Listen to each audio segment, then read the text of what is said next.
สบายดีพ่อพี่น้องฝั่งลาวและสวัสดีพ่อพี่น้องฝั่งไทยและก็ต่างประเทศนำเด้อมื้อนี้มาพ่อกันคือเก่าอีกแล้วกับช่อง YouTube บ่าวพรเนาะพี่น้องซึ่งคลิปนี้บ่าวพรก็ได้เดินทางมาลักแปดเนาะพี่น้องหรือว่าสวรรค์เขตนั่นเองเนาะก็คือได้เดินทางมาหาลุงคำปานเนาะพี่น้องซึ่งบ่าวพรก็บ่ได้มาหาเพิ่นหลายเดือนเลยเนาะพี่น้องซึ่งลุงคำปานทุกคนที่ติดตามช่องบ่าวพรก็น่าจะฮู้ดีเนาะเดี๋ยวบ่าวพรขอเล่าย้อนไปหลายเดือนก่อนเนาะพี่น้องเนาะก็คือลุงคำปานนี่อาศัยอยู่คนเดียวเนาะพี่น้องหลังจากนั้นมีผู้ใหญ่ใจดีซอยผู้ใหญ่ใจดีก็เลยดึงไปอยู่น้ำอันสาวมุกจันเนาะหลังจากไปอยู่น้ำแล้วก็นี่แหละบ่ถึกบ่ต้องกันแล้วก็เลยลุงคำปานก็ได้กลับมาอยู่บนเก่าเนาะพี่น้องเนาะส่วนสาวมุกจันก็บ่ฮู้ว่าได้อยู่บนดงคำหลวงบ่หรือว่าย้ายบ่อนอื่นแล้วเนาะพี่น้องเนาะทุกคนที่ติดตามบ่าวพรอย่างแท้จริงก็น่าจะฮู้ดีเนาะว่าเรื่องราวนี่เป็นจังไดเนาะพี่น้องซึ่งบ่าวพรก็ได้แวะมาหาเพิ่นเนาะพี่น้องเพราะว่าบ่ได้มาหาเพิ่นหลายเดือนแล้วเนาะซึ่งมื้อนี้บ่าวพรก็ได้ซื้อปลาเผามาให้เพิ่นเนาะพี่น้องส่วนเงินที่ซื้อปลาเผานี่ก็บ่แม่นเงินของบ่าวพรดอกเนาะพี่น้องก็เป็นเงินของแม่ตู้อยู่ทาง USA เนาะจังใดก็ต้องขอบพระคุณแม่ตู้หลายๆเนาะพี่น้องที่สนับสนุนเรื่องอาหารในช่องของบ่าวพรเนาะขอบพระคุณหลายๆเด้อทางแม่ตู้ USA เนาะพี่น้องโอเคเนาะพี่น้องเดี๋ยวเข้าไปหาลุงคำปานกันเลยเนาะวันควรแล้วแค่นี้จำได้หนักที่ไม่จำได้แหละสบายดีลุงสบายดีสบายดีโทบ่ได้พ่อเพิ่งเลยเนาะก็มาแต่อาบน้ำ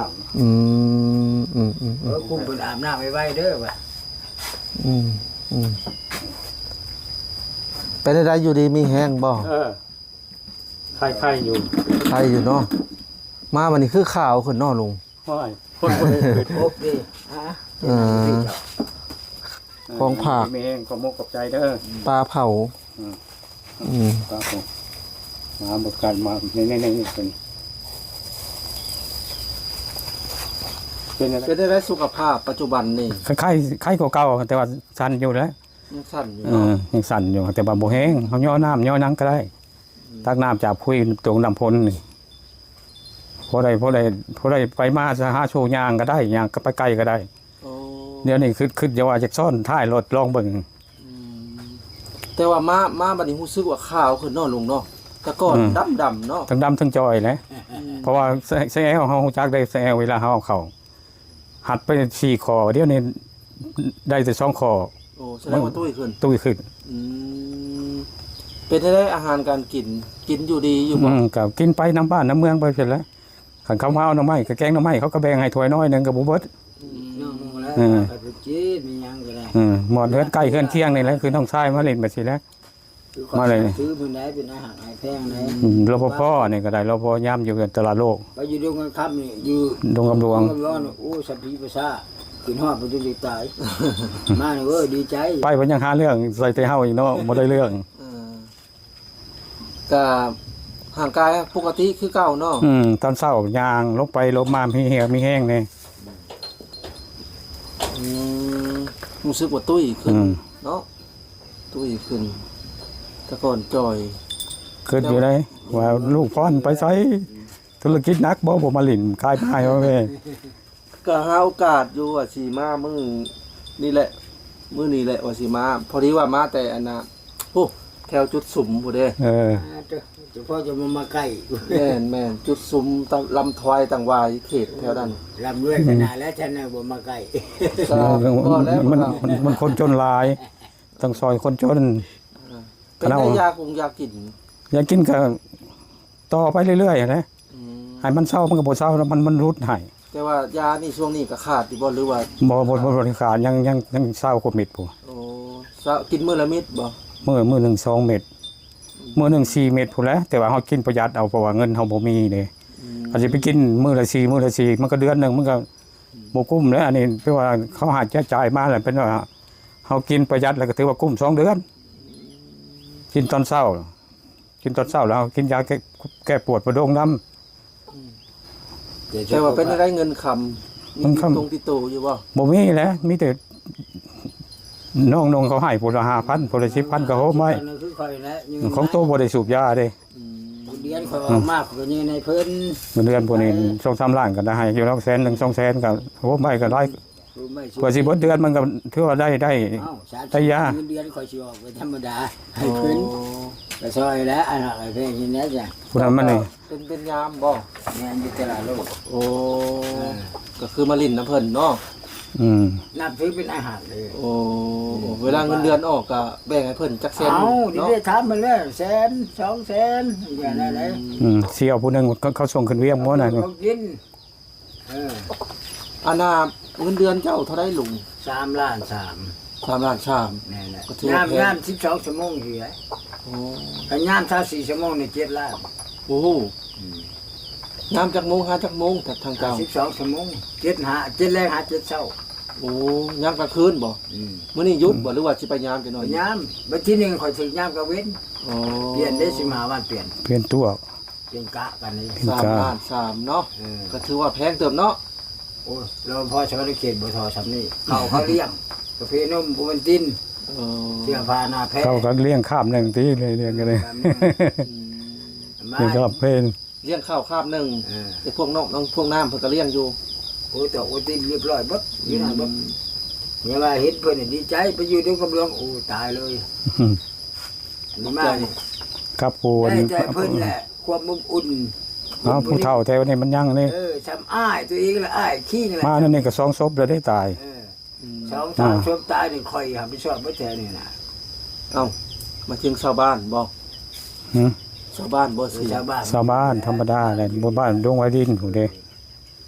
ดงไว้ดินมายามลูกแล้วก็โซ่แล้วก็ตายอยู่แถวนี้เพื่อนก็ยังเขาบอกไม่เป็นเฮือนนะเป็นยังเป็นสวนอยู่ แนะนำกันนั่นแหละข่อย เห็นบ่เพิ่นก็เห็น ร้านซ้ายหมอหมู่นั่นมาเบิ่งร่มเจ็บจังกับผู้นั้นมาเบิ่งแทนข่อย แต่ว่ายาทั้งลูกขปานนี่ก็แบบว่ายืนทุกเดือนเนาะ ทุกเดือน เดือนเท่าไหร่น่ะ คือร้านเอาไปนะ4,500,000 แต่ละเดือน แต่ละเดือน 4,500,000เนาะก็ถือว่าสำหรับหาเงินบ่ได้ก็แพงเลยเนาะ โอ้ก็ธรรมดาหาเงินผู้เขาเงินได้ ขึ้นมื้อละขีด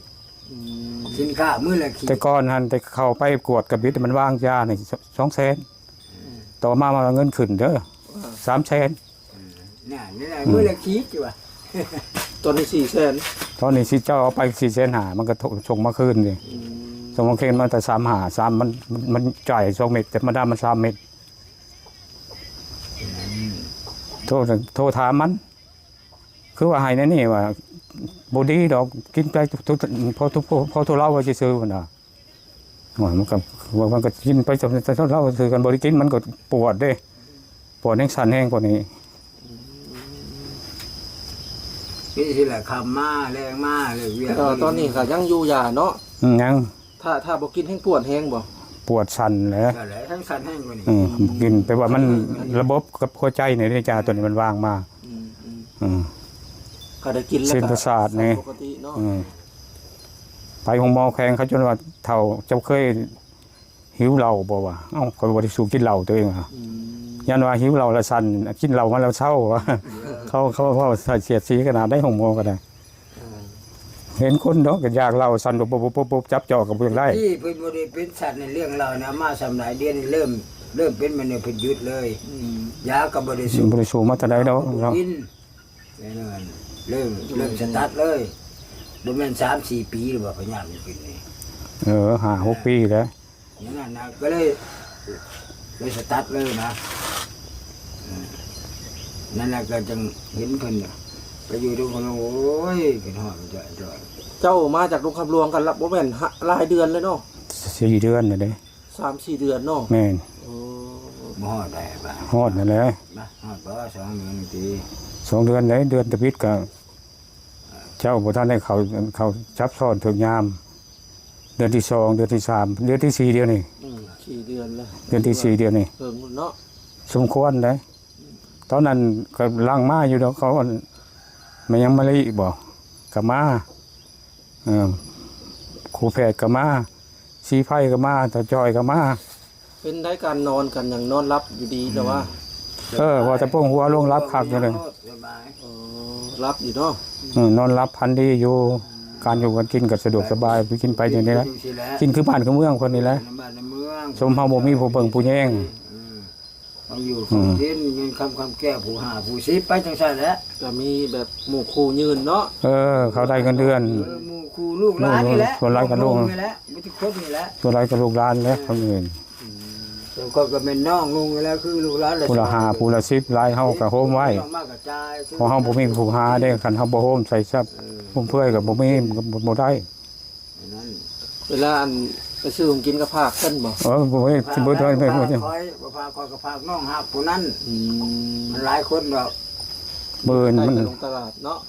ตลาดสวรรค์ไซเขาก็เปิดชื่อให้แล้วแหละ อืม เขาขี่รถจักรปืน ตลาดดี ใกล้ตลาดใกล้น้ำใกล้ยาอะไรไปพูดเอากันไปโผล่ดอกอะไร อืม ไปเบิ่งสภาพแล้วเดี๋ยวในแห่งบ่มีผู้อยู่ซะบ่นี่ เป็นได้เรื่องราวทางคุณแบบบ่มีคนอยู่หรอบ่ จังว่า คือว่าได้ยินข่าวว่ามีพายุแล้ว นี่แหละเขาบอกมา บ่ฮู้ได้ข่อยบ่ได้เงินเดี๋ยวบ่ ข้าวน้ำสัมปาก็ยังอยู่บ่ลุง ยังอยู่ ยังอยู่เงินได้บางส่งแล้วลูกหลานเอาให้แล้วซื้อ อืม ซื้อ ซื้อ10โลก็แสนห้า กับบอกแป้ง โลเท่าไหร่อยู่ที่ข้าวสาร 15,000 โอ้คือกันเบิดเนาะ 15 14คันกับซันเหนียวในข้าวสารจานเจ้าเพลงใน20,000 ตอนนี้ยังเหลือจักโล เหลือ4-5โลนี่นะ อืม นี่นั่นแหละ แสดงว่าเงินแบบว่าสะบงสะบ้านเอาให้เก็บไว้ก็พอได้ซื้อข้าวเนาะ ซื้อข้าวซื้อยา อยู่ของกิน เขาเอาให้ดอกเขามาเล่นเห็นเช่นจะเห็นยังได้ เชื่อนี่ เอาสิไปเบิ่งประหยัดในเด้อเงิน5,000 10,000 เจ้าของร่มไว้เนาะ ก็โฮมไว้ อืม พอได้บ่ต้องมันคุ้มค่าแล้วก็พอได้ซื้อ อืมหนึ่งข้าวหนึ่งน้ำก็พอได้เนาะ เด้อนี่เต้าก็อยู่นี่พอได้1ข้าว1น้ำ แล้ว เพราะนั้นไง พวกเวลาพ้นตกกระโตงกระน้ำนั่นนี่เนาะ 2ปุ้ยนี่ อืม เต็มเบิด2บางโต๊ะบ่กินก็ได้ปุ้ยหนึง เชื่อก็พ้นมือทุกมันแรงมากอะหาลูกหาหลานน่ะตักหน้ามาให้ โอ้โยมให้เนาะ โยมให้หิวเองได้บ่ให้บ่ได้ให้เขาหิวได้จำเฮาขายดิทั้งสีหนึงเขาก็แบ่งคนละครึ่ง บ่แม่นางละล่าได้เลยโอ้ตักให้แล้วกูใช้ยาสูบซ้ำนึงแล้วก็ตักให้เอาจังได๋เต็มพุ้ยตักให้เอานะ ใส่ไปซะแล้ว ไก่เอามาแต่พุ่นกับแพรเลยเด้ โอ้ยังอยู่บ่ไก่มื้อเพิ่น ยัง เออ อันนี้ดิดูมัน เรือจักโตแล้วมัน หอยสิปลายโตได้ โอ้ แม่พอนี่ ใส่เลี้ยงไก่นี่เนาะ เลี้ยงไก่กับ ตัวนี้แหละเลี้ยง ตัวนี้แหละตะกี้ก็ได้ ใส่เนาะ พอได้ถึงเราดีกว่าป้าให้เขาทิ่มเขาเหียเขาห้วยเลี้ยงไปแล้วกับมัน สบายใจขึ้นเนาะ อืม อายุพุ่นโอ้ยเราพี่น้อง เคยเห็นนั่นนะ น่าจะเห็นนั่นแหละในช่องของบางพรเนาะ อืม ที่ผ่านมาที่ติดตาม เรื่องมันผ่านไปแล้วกันผ่านไปนะพี่น้องทางลุงคำปานก็นี่แหละก็มาอยู่กระท่อมที่เพิ่นเคยสร้างแต่ก่อนเนาะ แม่น ก็เป็นดินของกระเจ้าอะไรนะพี่น้อง ดินของลูกของร้านคือขั้นนั่นแหละลูกร้านเป็นคนละบ้านคนละเมืองหน่อยเขาเห็นความดีผ่านมาป้ากับ บ่ พัว เป็นโรงร้านแท้ๆเนาะ บ่ได้ ค่ายนับถือเป็นลูกเป็นหลาน เพราะว่าบ้านเขากับบ้านนั้นดงนาคามผมเมืองอาจสะพรผม อืม บ้านพอเท่ากับอยู่บนสะพานเหนือแข่งกันนครไกรซอนพี่ อืม ไกลกันกว่าผ้ากระดินแต่ว่าเห็นคนถูกเขาปลาพัวแล้วมันถูกเลี้ยงลูกเลี้ยงเต้า มาเห็นแล้วโบอยากป้าเห็นเนี่ยเจ้าลูกเขาสมนุเขานำเขานำกัน โอ้ก็คือเจ้าของกระท่อมนี่เจ้าของที่ดินเป็นบ้านดงนาคาม มาดงนาคาม เมืองอัศพร โอ้ไก่เนาะ ไกลแล้วคอยก็ยังบ่ทันได้ไปเห็นจักเทื่อดงนาคาม แต่ยังเอาผู้นี้เขาสมโนนำไหน โอ้ ข้อยังข้อว่านับถือ ม สัมพ่อผู้หนึง บ้านดงนาคาม อืม ทางไปเมืองอัศพรพุ่นแหล้ว ทางดงเห็นพุ่นแหละ บ่พรช่วง 3-4 ปีก็ไปเรื่อยอยู่ เอาดงขามดงธดานี่ แม่นบ้านดงธาดาดงนาคามเท่านั้นแหละ ดงนาคาม ทางไปบ้านชาวพรชาวหยังนั่นล่ะ ไปสัมพ่อเจ้าแหละไปสัมพ่อคอยดอก ไปเรื่อยอยู่ช่วงนั้นก็ได้ ออก เที่ย งา วน เรื่อยแถวนั้นและที่นี่แหละเจ้าของที่ดินเจ้าของกระท่อมนี่เพิ่นก็ไปอยู่เฮือนเพิ่นบ่ แล้วมีดิน2-3 ตอนนี่ โอ้ เวลาเข้าตอนหนึงแล้วก็อยู่ข้างอีกที่แอวนี่ตอนทางหลังเนี่ยนี้เราก็เที่ยวไปไทยไปยังไปเบิ่งน้ำลูกไปอยู่น้ำลูกผู้หลาเฮียนเด้เปิดเทอม เออ ผู้น้อยเรา พวก ใหญ่ บ่มีบ่ ป้ากันเด้กับทวงพันตีกระวง ผัวเป็นตำรวจแล้วก็ได้ลูกชายผู้หนึงก็ผู้ที่ถึงอายุ18 ปีก็มันเข้าตำรวจ อืม เป็นว่าได้ลูก4 คนมีหญิง2ผู้ชาย2 โดยโดย เขาบ่ได้ก็อาศัยเขาแหละก็มาก็เขาก็เก็บไว้คือเขาว่าเขาสิทิ่มของเขาใส่กระเจ้ห้องอันนี้ไว้เด้ ช่วงจะไปอยู่คำหลวงกัน เอ เนาะ อใครที่เขาบ่มางเบิดคันมางเบิดแล้วบ่มีบ่อยู่ มั่งแต่ตู้ตัวนั่นเนาะ ตัวนั้นก็เพื่อนครัวอันนี้เพื่อนครัวกับผู้ที่มางแล้วก็มันพา ทำมาได้มันลุ่มปวกกัด อันนี้คือสิยังดีอยู่ โอ้ใหม่ยังใหม่ฮะครับ 20 ปีกับบลง ดู ก่อ ว่าน จะ ประเทศห้านคล้ายเครื่องบ่ลุง แมนเฮ็ดกูเตอร์แหละนี่บ่อื่น ที่ตีบูนเนี่ยอย่าง นี่ตีบูนขายเบียร์ขายเหล้าขายหยัง เบียร์มันเป็นหามันมีหารีสอร์ทเด้ตะกี้ เพิ่นก็ยกเลิกเนาะ ยกเลิกงานทางเข้าก็บ่สะดวก รับสูบหลีกเนาะ โชคดีโพดไฟน้ำก็บ่สะดวกไฟก็บ่สะดวก ก็เลยยกเลิกไป ก็ยกเลิก ช่วงประเทศช่วงที่เขาจะมีโครงการตัวนี้บ่ แม่น แล้วเพิ่น แม่ ก็ ละ ยัง แม่ เป็นโครงการวิคมมันนี่วิคม นี่แหละนั่นแหละ ก็เป็นบ้านจัดสรรเนาะพี่น้องที่ถึงย้ายจากครัวแม่น้ำคลองอะนะ แม่น ถ้าแม่นเฮ็ดสำเร็จนี่ก็สิแบบเจริญนั่นนี่ อืม ก็เลยแบบตั้งกิจการช่วงนั้นแต่ที่นี่แหละ โครงการของทักษิณ จากสิ้นชีวิต บ่ไปต่อแล้วก็เลย อืม ท้อถอยไป ก็เลยหมายว่าซื่อ เพื่อนก็ลายหลังเนาะ ๆหลาย74หลัง อ๋อตัวแล้วแต่ช่องกำลังนึงจากเห็นนะเนาะ 6หลังทางเบื้อง บุ บ่ ตาเขาดิ เบื้องบน6หลังแล้ว ตัวนี้4หลังยังบ่แล้วตัว4หลัง สามารถเฮ็ดได้ก็เลยหยุบเลย หลายเบียดก็มาเบิ่งจีนก็มาเบิ่งนะมีกระม้อย ลงทุนประมูลบ่ได้ มูลค่ามันสูง แต่ว่าแบบถึกอนาเห็ดครัวเนาะเขาก็เลยแบบมาจัดสรรให้ในนี้ จัดสรรหมดกระทบจาก แต่ที่ ครัว นี่เฮ็ดสร้างบ่แล้วเลยเขาทดแทนเงินให้บ่หรือว่าเขาเลิกไปเลย คือว่าเลิกไปเลยบ่ได้มีกระม้อยลุงก็บ่ รับผิดชอบเนาะ มันบ่มีผู้รับผิดชอบเด้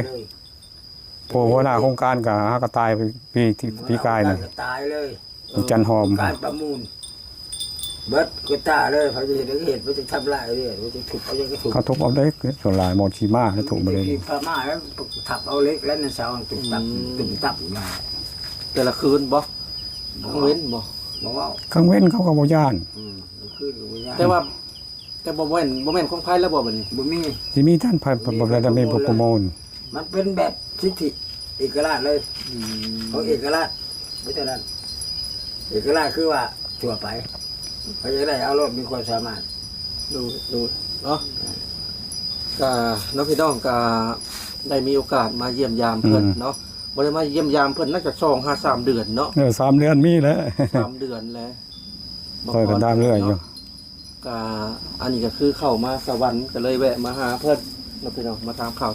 เพิ่นเนาะ อืม ก่อนจะล่ำลากันเมื่อน้องพี่น้องก็สิเอาเงินให้เพิ่นละเล็กละน้อยเนาะ พอให้เพิ่นตื่มซื้อยาถึงก็นี่แหละน้ำใจเนาะ ขอมขอบใจเด้ออยู่ดีมีแฮง พอได้แบบตื่มซื้อยาเนาะ ตื่นยา เขาบ่ได้กินยานี่จักปวดแขนเนาะ ปวดเด้แขนเบิ่งครัวนี่เบิ่งมันล่มไปเลยนี่ตัวนี้น่ะมันพาสั่น อืม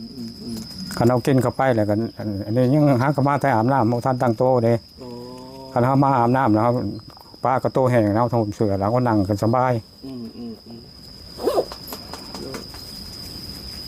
ก็ตอนนี้ก็พ่อจะบ่ขายยาหรือว่าบ่ได้พอ บ่พอแล้วหักสิเผื่อสิเบิดเดือนก็สิมีผู้ให้อยู่ดอก ผู้ให้ก็เติมกันบ่ 4-50เติมกันให้พอบ่พอ ตอนนี้มีเท่าไหร่ตอนนี้ มี50 มันเจ้า50 50ถุง50,000ที่ วันนี้เป็น150,000 50,000ที่ถุง เดี๋ยวสิเติมมันเพิ่นอีกจัก100,000นึงนะพี่น้องขอมขอบใจ 200,000เนาะ พอแล้วบาดนี้บ่ได้บ่เดือนเมื่อเดือนกับต่อแล้วเห็นบ่ไปพุ่นละขาดยากินจนว่า ก็สรุปแล้วก็เดือนหนึง450,000เนาะ 4,500นั่น ค่าต่อยา ค่าต่อยา มันนี่ค่าอยู่ค่ากินอีกเนาะ เขาอยู่ว่ากินบ่เกี่ยวดอกมันพอได้กินอยู่บ่นั้นให้บ่ได้ให้การกบการเขียดมื้อก่อนนั่นเขาพ่นตกแห้งเขาก็ประกาศเขาก็เอาเขียดให้8-9โตปิ้ง3โตไว้แจวมื้อนั้นอีก3โต สำคัญเป็นยากิน สำคัญน้ำยากิน สำคัญน้ำยากินพวกนั่น เพราะว่าเฮาบ่ได้หาเงินเนาะ เฮาบ่ได้หาเงินเด้ 4,500ก็ถือว่าแพงได้ แพงนะ แพ ผม ง ก็พอ จะได้แพงบางทีเขาเจ้ายืนนั่นนี่หลายคนยืนก็โฮมไว้ โอ้ไม่แล้วก็พอได้อันนั้นมีแต่ว่าสำคัญมันเลือดจากยาแล้วก็ปลาแดกหมักเพชรเขาซื้อไว้เด้ โอ้ ตัวสำคัญแต่แป้งนัวหมักเพชรปลาแดก กินนี่แหละ มันเตือบ่มีหยังกับพักมันตอกมาต้นเฮามาลวกกินกับแจ่วกับมีแห้งไปตัวนี้ก็ แต่ว่าเครื่องปรุงก็ยังอยู่แล้วว่าเนาะ ยัง บ่ค่อยเปลืองประเด็นเนาะ บ่ถูกเปลืองหรอกแป้งนัวเป็นเกลือเป็นปลาแดกนี่บนน้ำตาลน้ำตาล โดยเอาละลุงขับปานบัดนี้ข่อยสิขอโตวลำลาเด้อ อันไปโชคดีไปมาหาโชคตกสบายเด้อดำเนินธุรกิจหยังก็ให้ได้สมความมุ่งมั่นปรารถนา โอ้ยเดี๋ยวมื้อหน้ามื้อไหนถ้าว่ามีโอกาสก็จะได้มาเยี่ยมยามใหม่ทีดอก เมื่อเจ้าก็เจออยู่ขอบ่เธอรบกวน จื้ออยู่เนาะ อืม เดี๋ยวมื้อหน้ามื้อไหนก็สิได้มาเยี่ยมยามใหม่ดอก อืม เพื่อว่าได้ผ่านมาแถวนี้เนาะ อืม